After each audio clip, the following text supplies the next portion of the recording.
कि शुरू से नरेंद्र मोदी जब से चुनाव जीते प्रधानमंत्री जी, तब से उन्होंने कहीं पर भी राहुल गांधी को निशाना बनाया या कांग्रेस को अपना मुख्य शत्रु के रूप में स्थापित करने की कोशिश छोड़ी नहीं।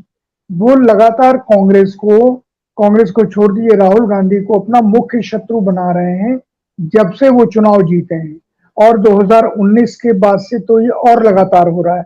मैं ये पूछ रहा हूं कि जिस आदमी का कोई आधार नहीं है, उन्हीं के शब्दों में जो बोलते हैं प्रधानमंत्री या उनकी पार्टी के लोग, जिस आदमी का कोई आधार नहीं है, जो अपना मजाक बनवाता है, जो देश दुनिया में जाकर के भारत का अपमान करता है, तो आप उसके खिलाफ एफआईआर तो करते नहीं है, गिरफ्तार तो करते नहीं है। एक छोटे से पत्रकार को गिरफ्तार कर लेते हैं, इसने देश विरोधी बयान दिया, लेकिन राहुल गांधी को गिरफ्तार करने में ये पूरी सरकार एफआईआर करने में क्यों शर्मा रही है, क्यों संकोच कर रही है? एक और दूसरा, मोदी जी जानबूझ करके राहुल गांधी को अपना मुख्य राजनीतिक शत्रु स्थापित कर रहे हैं, जो राहुल गांधी नहीं कर रहे हैं, मोदी जी स्थापित कर रहे हैं।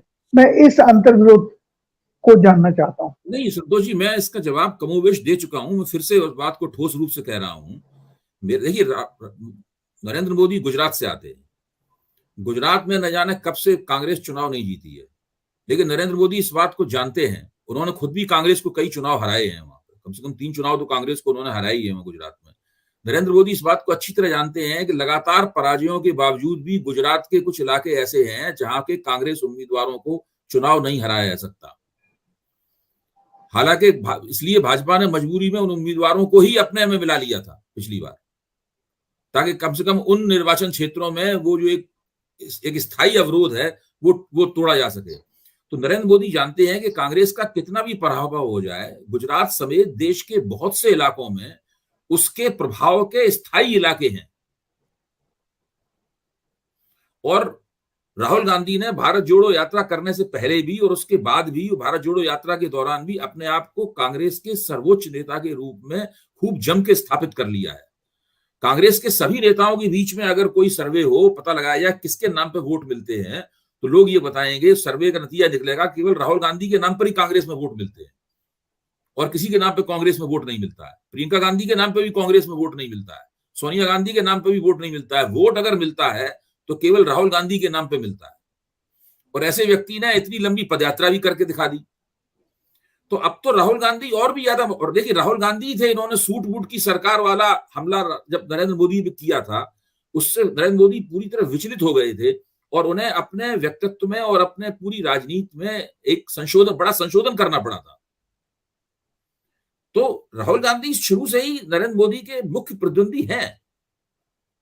मैं सिर्फ इस नई बात ही जोड़ रहा हूं, एक नया मुख्य प्रतिद्वंदी और बनने की तरफ जा रहा है अरविंद केजरीवाल, वरना राहुल गांधी उनके पहले से मुख्य प्रतिद्वंदी हैं। ये बात सही है, कांग्रेस का संगठन कमजोर है, ये बात सही है कि राहुल गांधी की भारत जोड़ो यात्रा भी कांग्रेस के संगठन को उस तरह से उछाल नहीं दे पाई जैसी कि उससे उम्मीद थी। लेकिन एक शख्स के तौर पर, एक ऐसे व्यक्ति के तौर पर जिसमें भाजपा के बाद देश की सबसे बड़ी पार्टी जिसकी तरफ अपने वोटों की गोलबंदी करने के लिए देखती है, एक ऐसे व्यक्ति के रूप में वो नरेंद्र मोदी के मुख्य प्रतिद्वंदी हैं शुरू से ही। और भाजपा ने उनके खिलाफ एक दोहरी रणनीति अपना रखी है कि एक तरफ तो उनकी खिल्ली उड़ाई जाए, उनका पप्पूकरण किया जाए, और दूसरी तरफ उनको लगातार मुख्य प्रतिद्वंदी के तौर पर उनकी हर बात की काट की जाए, उनको बोलने नहीं दिया जाए और उनके ऊपर लगातार हमला जारी रखा जाए। तो ये है स्थिति पहले दिन से ही। देखिए, अगर भाजपा जरा भी लड़खड़ाती है, नरेंद्र मोदी जरा भी लड़खड़ाते हैं, तो उसका सीधा फायदा किसको मिलेगा? आज की तारीख में उसका सीधा फायदा केवल कांग्रेस को मिलने वाला है, और कोई पार्टी इस स्थिति में ही नहीं है कि उसका लाभ उठा सके। इसलिए कांग्रेस पे लगातार हमला जारी रखना भाजपा की मजबूरी है। राहुल गांधी पे लगातार हमला जारी रखना भाजपा की मजबूरी है। इसमें कोई अंतर्विरोध या विरोधाभास मुझे नहीं दिखाई पड़ता। ये तो सीधी सीधी लड़ाई है राष्ट्रीय स्तर पर कांग्रेस और भाजपा के बीच में। कांग्रेस के प्रभाव का क्षय हुआ है और काफी क्षय हुआ है, ये बात सही है, लेकिन पिछले 1-2 साल में वो क्षय रुका भी है। अब उसकी सांगठनिक निष्पत्तियां हमारे सामने नहीं आ रही हैं, उसकी चुनावी निष्पत्तियां अभी तक हमारे सामने नहीं आई हैं। त्रिपुरा में उन्होंने मार्क्सवादी कम्युनिस्ट पार्टी समझौता किया, लेकिन वो समझौता फ्लॉप हो गया।